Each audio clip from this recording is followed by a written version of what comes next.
As we ponder the threat of catching COVID-19, and as we modify our lives to the impending realities, we must ponder our greatest threat.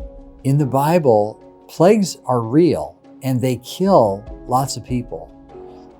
They come upon a people for specific historical reasons and for divine purposes. But the plagues in the Bible are also symbols. They are illustrations of deeper truths that go far beyond the demise of bodies. The Bible presents the plagues of the earth as pictures of a greater threat, a greater plague, the plague of sin. Plagues, by their invisible armies, enter the body and they attempt a takeover.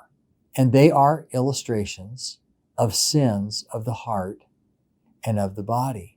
If you look carefully at the quarantine and the cleanliness laws in the Old Testament, you'll find that they often include allusions or even explicit mentions of the dangers of sin in the heart.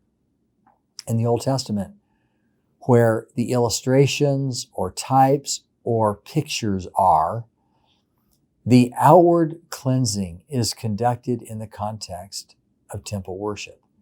The outward cleansing is figurative of the inward cleansing for sin. So in this sense, the plagues of the earth are all reminders of a greater plague, the plague of sin.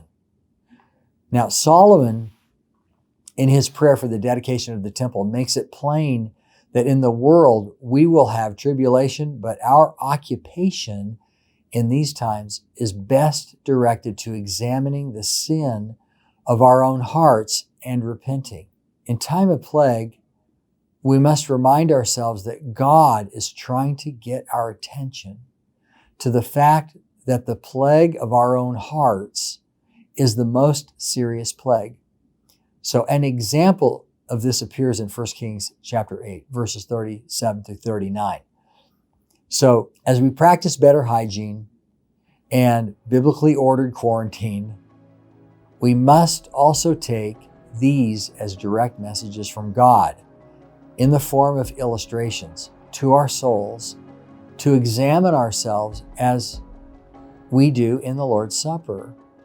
As we identify remaining sin, let us identify and repent and be cleansed of the plagues of the heart.